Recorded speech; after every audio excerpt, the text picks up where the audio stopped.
वह सुनार की दुकान में बैठा था।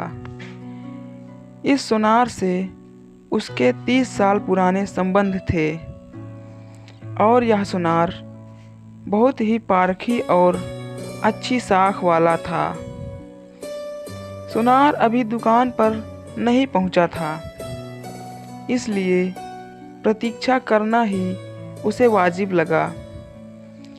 वह सुनार के पास एक हीरे की अंगूठी गिरवी रखना चाहता था, जो उसके प्यार की अंगूठी थी।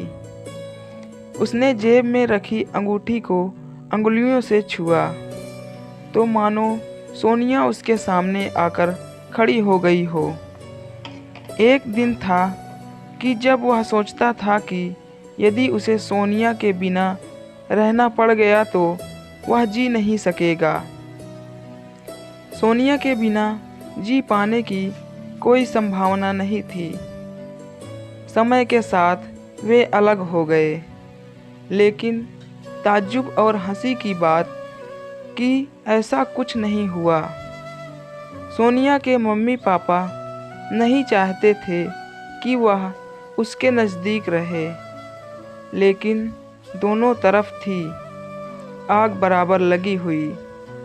सोनिया के साथ उसकी नज़दीकियां बढ़ती चली गई और उसके मम्मी पापा ने उससे पीछा छुड़ाने के लिए उसका रिश्ता तय कर दिया। विरोध का साहस ना सोनिया में था और ना ही उसमें। दिन बीते और सोनिया की शादी का दिन आ गया। अब मानो वह सोकर जागा, बिन बुलाए शादी में शामिल हुआ और उस कमरे तक पहुंच गया जहां सोनिया को सजाया जा रहा था। संयोग से उस समय कमरे में और कोई नहीं था। सोनिया को भी इस दुस्साहस की उम्मीद न थी।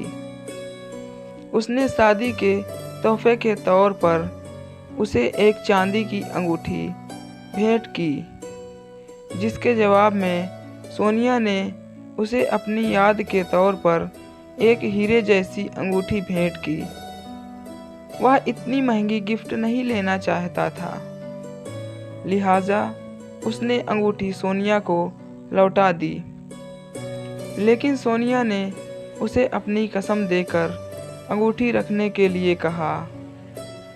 कमरे में रिश्तेदार आने लगे और वहां से वह चला गया। आज वर्षों बाद इस प्यार की अंगूठी को गिरवी रखने की नौबत आ गई।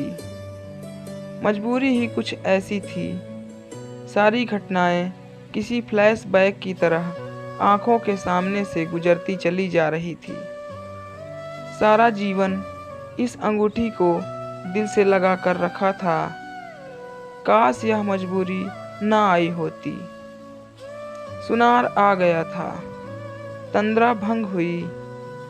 गिरवी रखने की मनसा बताते हुए उसने हीरे की अंगूठी सुनार को दिखाई। अंगूठी देखकर सुनार धीमे से हंसा, फिर अंगूठी को परखने लगा। सही जांच पड़ताल से आश्वस्त होने के बाद सुनार ने अंगूठी उसे लौटा दी और कहा, बाऊ, क्या उठाए घूम रहे हो? यह हीरा नहीं, हीरे के जैसे दिखने वाला कांच है बाऊ।